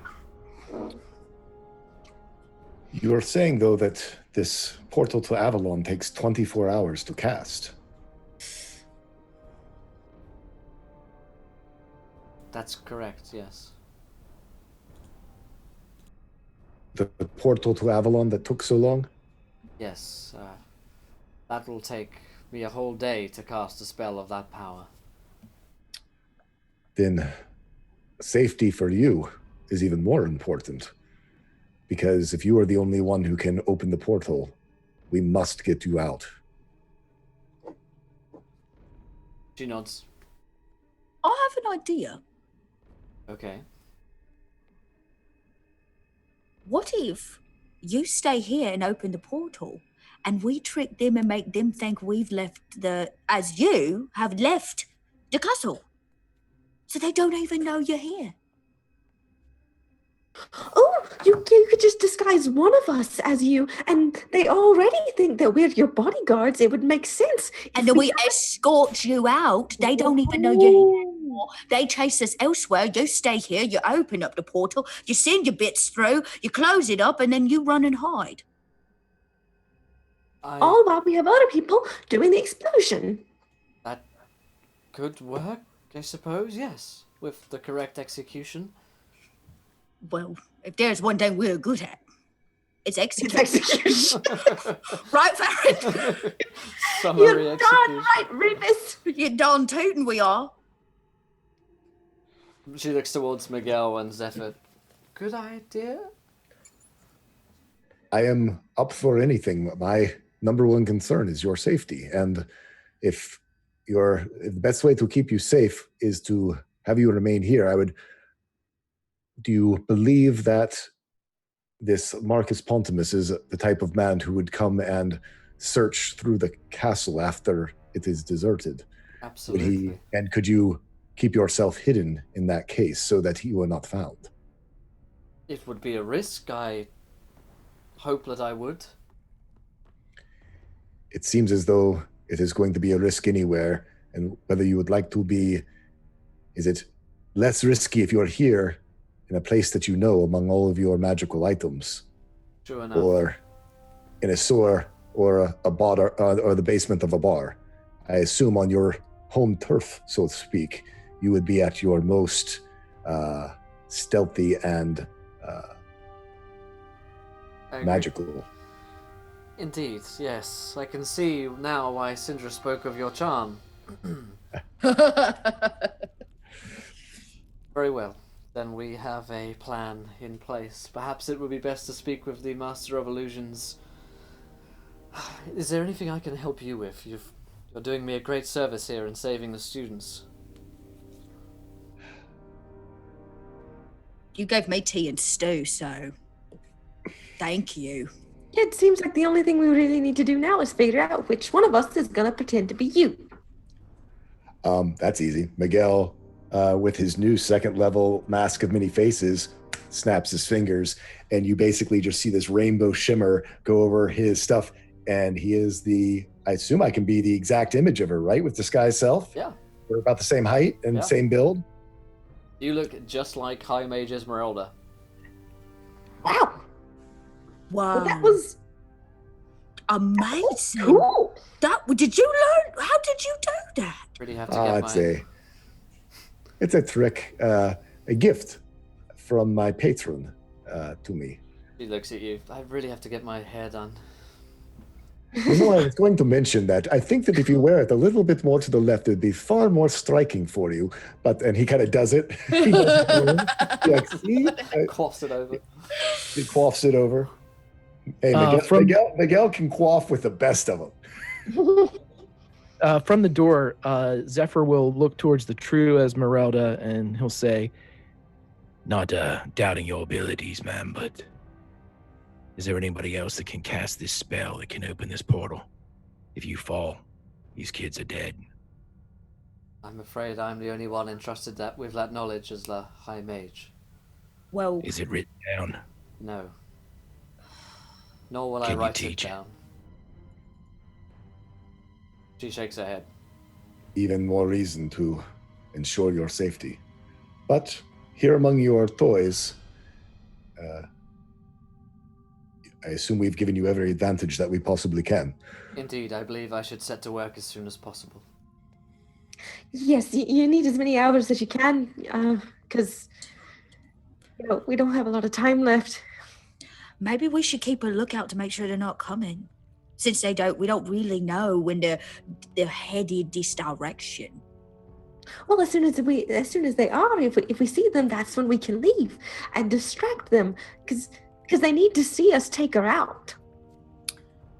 Right. Well, or just to have her be seen somewhere else in Leave. town. Correct. I'm wondering, Esmeralda, Yes. do you have any scrolls or something along the lines, two things, that possibly that I could use while in your form to convince someone who might see you and immediately attack that it is in fact you and not an illusion? Not to mention, I assume if they know it's you, they're going to come at me guns a-blazing, so to speak. That's totally not something you'd say in a fantasy realm. Spells a-blazing, so to speak, to keep me from ending up dead on a street corner. Want something that can heal you or something which harms? I'm thinking something that might shield me. Shield me. Ah, It- I see. Yes, I can see that you didn't graduate from our college, did you? And she I did not. she goes and goes into her chest and brings out these scrolls, and she hands two of these to you and says, "Yes, these are the layman's way." Turns her nose up at the scrolls, Of course. Sometimes it's all we got. Yes. If there's anything else you want to arm yourselves with, feel free to take a scroll here. I can't read it. Yeah, I'll just grab like a random one, whichever one looks the coolest. I'm like, okay. Cool. We'll find out what that one We'll is. figure out when what we that cast is it. later. I assume I can get a shield. Does she have me like two Yes. shield scrolls or something? 2 shields, yeah. Perfect. Zephyr, same offer is open to you if you want to take anything from the chest. It's just scrolls, though, right? It's scrolls. Yeah, he'll take one. He'll look up, and if one of them's blue or has, a blue cap on it or something, he'll Sure. take These that. are gonna. Oh, great! Random spell cast. She's like, we don't color code them, right? Oh, I don't care. Can I get I'd like the tiniest one. The small one. Is there a small scroll? Variants. Yes.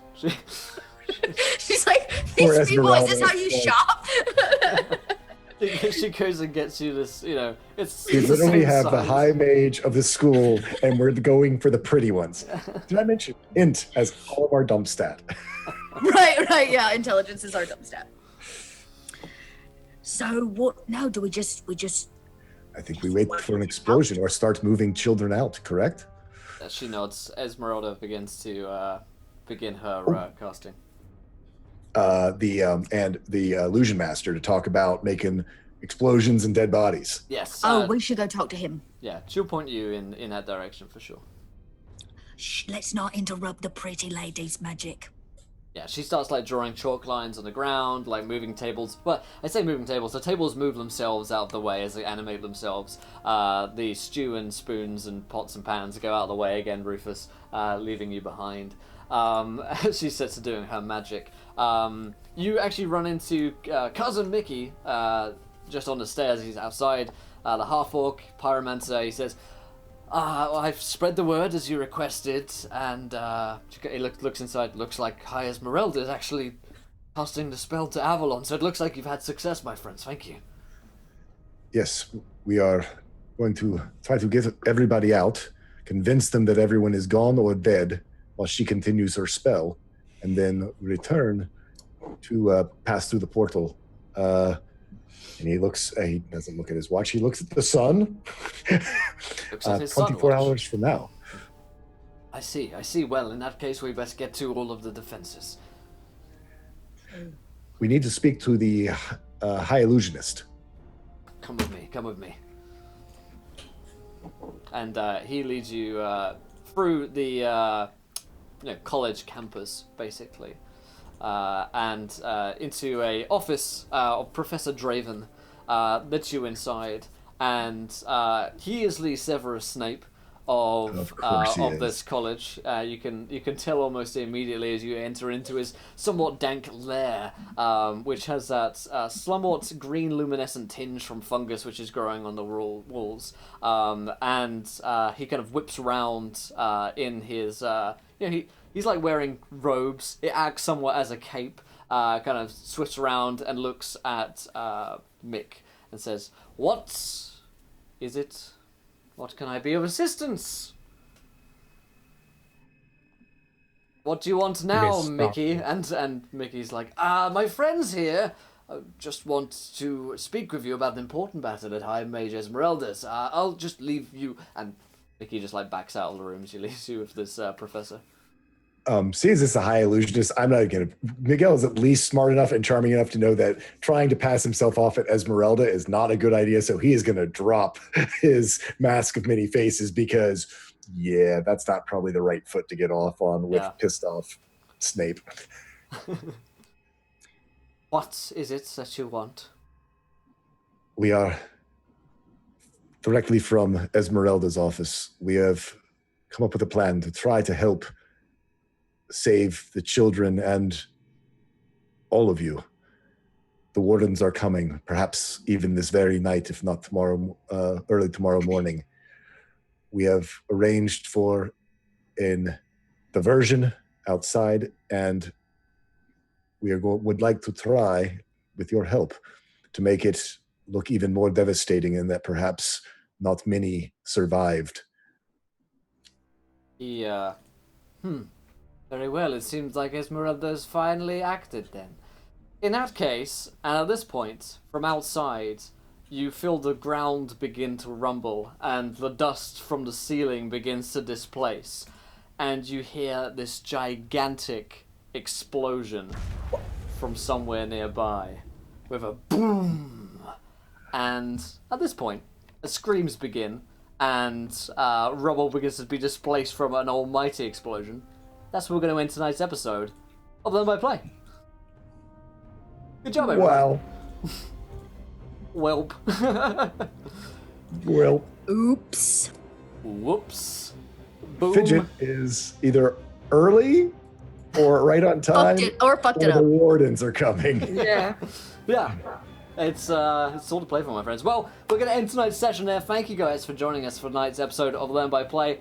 We had a great time here. Thank you guys for joining us. And in a few minutes' time, this Heroes Graveyard is back for its second season. So very excited for you guys to get to watch that. And stay tight here. On the hour is when Heroes Graveyard begins. But if you guys enjoyed the show, please do let us know. We had a great time as always here with episode 3 of Learn by Play. We're here every Saturday, 6 p.m. Eastern, which is 3 p.m. PST. Joining us for our fun game where you guys can play Dungeons & Dragons and learn alongside us as well. If you enjoyed the show, you can follow us here for more Dungeons & Dragons. We're Encounter Roleplay. We're here pretty much every day streaming Dungeons & Dragons with a focus on roleplay and, of course, shenanigans. Today was the most villainous episode, I think, of the entire time. So, really enjoyed it. Let's go into cast and crew. Did we enjoy ourselves? Where can we find you guys? Tall Squall, what do you think about tonight's show, my friend? I had a blast. That combat was pretty scary, but we got up to level 2, so that's cool. And Miguel got to do some plenty of innuendo along the way, so that's a good night. I am Tall Squall. You can find me all across social media as Tall Squall. If you go to my Twitter at Tall Squall, you can find in my pinned tweet all the fun things that I'm involved with, including on Mondays you can hear me on Turncloaks, which is a real play podcast that we all do together. Very dark and low magic, but thank you guys, everyone, for showing up, and have a great night. Amazing. Let's hear from Sid.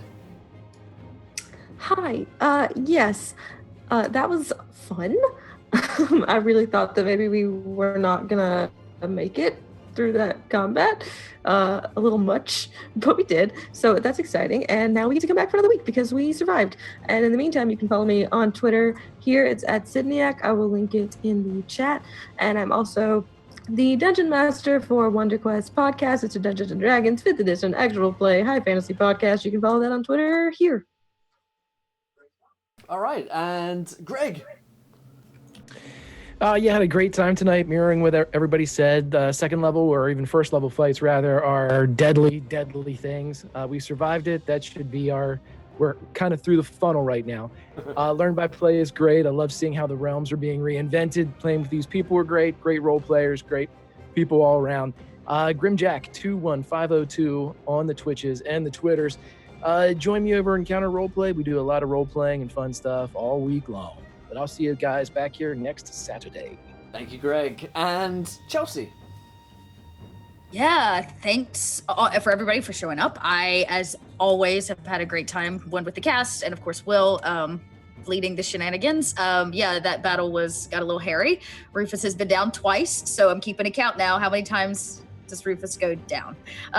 We'll see. But if you like what I'm putting down, you can check me out over on Twitter. I also have a Twitch channel, little_red_dot. I do a podcast as well, a 5e podcast, and a few other things. And you can check out my schedule for release dates and where I'll be on all the different channels over on my Twitter. I keep it pinned at the top, so you can check that out. And thank you guys for showing up. Great stuff. Thank you guys. Yes. Thank you guys to the audience. You've been incredible as always. It's been so much fun having you guys in here. I know you guys have been waiting desperately for Destiny. He's coming here in 5 minutes time on Heroes Graveyard is returning. I'm really excited to watch as well. So thank you guys for being patient, for watching us, enjoying us. If you enjoy Dungeons & Dragons, if you love it with a great passion like we do, and come along, join the Encounter Roleplay times. It's good times. You can follow us over here. Until next time, try not to throw too many nat ones because we want to be here laughing when you do. Good night, everybody. Bye.